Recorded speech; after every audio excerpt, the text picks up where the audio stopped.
안녕하세요, 태블릿축입니다. 전자제품의 애플급으로 불리는 회사는 오닉스가 있습니다. 다양한 사이즈의 제품을 출시하고 있고 업데이트도 꾸준히 진행해주고 있는 업체입니다. 이 회사에서 출시한 제품 중에 스타일러스 펜이 되는 제품은 8인치, 10인치, 13인치만 있습니다. 6인치 제품은 포크 제품이 있는데 아쉽게도 스타일러스 펜을 탑재하고 있지 않습니다. 6인치 공석을 노리는 제품이 있어서 소개해드립니다. 모비스클라이브 오리진 6.8인치입니다. 함께 보실까요?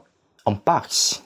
모비스클라이브 오리진 이렇게 써있네요. 자, 돌려보면은 이쪽에도 모비스클라이브 오리진, 또 돌리면 이쪽에도 모비스클라이브 오리진, 이쪽으로 돌려도 모비스클라이브 오리진, 이쪽으로 돌려도 모비스클라이브 오리진 이렇게 되어 있습니다.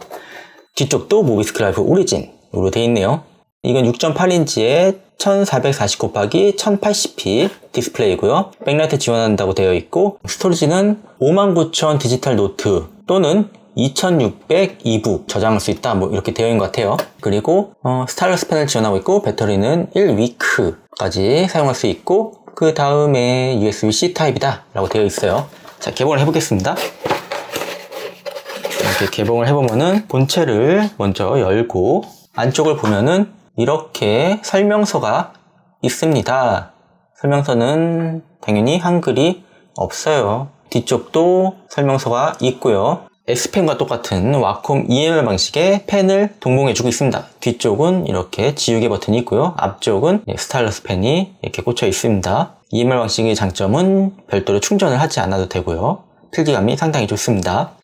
스타일러스 펜 전용 펜 팁을 이렇게 3개나 주고 있어요. 그리고 교체할 수 있는 이런 교체 툴도 같이 제공해주고 있고요. USB-C 타입 방식의 케이블을 동봉해주고 있습니다. 네, 구성품은 다 봤어요. 자, 제품을 볼게요. 제품은 지금 필름이 붙어 있는데 요거는 제거를 해줘야 되겠죠? 뒤쪽을 보면은 약간 우레탄 느낌의 그러한 재질이에요. 여기도 모비스클라이브 라고 적혀 있고요. 위쪽을 보면은 전원 버튼이 오렌지 색으로 되어 있고 그 다음에 백라이트 조정하는 버튼이 별도로 있습니다. 왼쪽을 보면은 아무것도 없습니다. 아래쪽을 보면은 마이크로 SD카드를 꽂는 슬롯이 있고 C포트에 전원 단자가 있습니다. 그리고 오른쪽 보면 아무것도 없고요. 자, 필름을 제거하죠.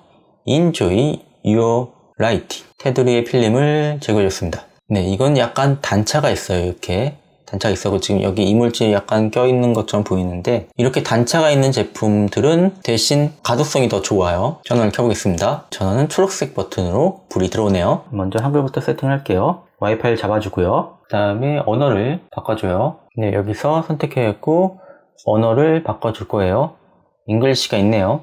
네, 영어로 바꿔줬습니다. 네, 그리고 여기는 프론트 라이트 조정하는 부분이에요. 이렇게 밝기를 조정할 수 있고 색온도도 조정을 할 수가 있습니다. 글자의 컨트라스트를 조정해서 더 진하게 선명하게 볼 수 있고요. 네, 노트 기능 있고 슬립 모드도 변경을 해줄 거예요. 저는 안 끌게요. 디스플레이 설정하는 부분도 있고요. 내장 메모리 32GB입니다. 스크린락, 패스워드 설정할 부분이 있고요. 언어 설정 아까 했죠. 이거는 키보드 설정하는 부분입니다. 아래쪽 내려보면 시간 설정하는 부분이 있고요. 그 다음에 시스템 업데이트하는 부분이 있습니다. 스타일러스 설정하는 부분도 있고 버전은 8.1이고 램은 2GB 램을 사용하고 있습니다. 그리고 프로세서는 쿼드코어를 사용하고 있다고 되어 있어요. 이거는 리셋, 초기화 버튼입니다. 이 제품의 특징은 6.8인치 사이즈에 225g으로 가볍고 국내 전자책 단말기가 안드로이드 4를 많이 쓰고 있는데 비해서 모비스클라이브 오리진 제품은 안드로이드 8.1로 최신 전자책 앱들을 구동하는데 문제없습니다. 4096 레벨의 스타일러스 펜을 탑재하고 있습니다. 이 크기에서는 경쟁 상대를 찾기 어려울 정도로 희소성이 있습니다. 필기감도 굉장히 나쁘지 않아요. 이 정도면 쓸만합니다. 11개의 메모 템플릿과 폴더 관리 시스템은 문서 정리가 용이합니다. 베젤 색상에 대해서 언급드릴게요. 저는 이 제품이 회색으로 나와서 처음에 많이 실망했어요. 보통 전자책 단말기는 검은색과 흰색 베젤로 출시를 하는데 회색이 출시돼서 이 회사는 디자인에 신경 안 쓰나? 이런 느낌이 강하게 들었어요. 그런데 막상 사용해보니까 이거 진짜 물건입니다. 전자책 특유의 회색빛 액정과 어우러져서 눈이 편해지면서 독서에 집중할 수 있게 도와줍니다. 다른 회사들도 회색 베젤을 출시해주면 좋겠네요. SD 슬롯으로 추가 메모리 카드를 꽂아서 용량을 확장할 수 있습니다. 요즘에는 전자책 단말기도 SD 슬롯을 빼는 추세라서 이렇게 별도 슬롯을 제공하는 건 분명 장점입니다. 다만 추가할 수 있는 메모리 카드 용량이 32GB까지라고 표기되어 있으니 참고 바랍니다. 프론트 라이트와 색온도 조절이 가능해서 어두운 환경에서도 별도 독서 등을 이용하지 않고 책을 볼 수 있습니다. 프론트 라이트는 스마트폰 태블릿에서 사용하는 백라이트하고는 좀 다르죠. 백라이트는 뒤에서 조명을 쏘는 방식으로 눈뽕으로 우리의 눈에 피로를 주는데, 프론트 라이트는 옆에서 쏘는 방식으로 액정에 조명을 쏘는 방식이에요. 독서등처럼 책에 조명을 쏜다고 보면 될 것 같아요.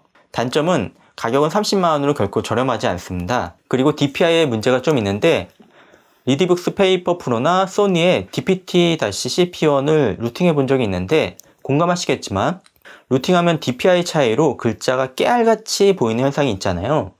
모비스크 라이브 오리진은 루팅하지 않았는데도 DPI가 맞지 않아서 이렇게 글자들이 너무 작게 표시됩니다. 구글 플레이 스토어를 사용할 수 없는 것도 단점입니다. 저는 오로라 스토어를 별도로 설치해서 앱을 받아주고 있습니다. 마지막으로 베젤이 너무 광활합니다. 요즘 태블릿이 베젤이 얇고 세련되게 나오는데, 모비스크 라이브 오리진은 한 세대 전에 전자책 단말기를 보는 느낌입니다. 이렇게 이잉크 태블릿 중에 6.8인치의 스타일러스 펜을 탑재한 모비스크 라이브 오리진 제품에 대해서 소개해드렸습니다. 오늘 소개 영상이 마음에 들었다면 구독, 좋아요, 알람 설정해주세요. 더 재밌는 제품을 찾아서 영상으로 만들겠습니다. 감사합니다.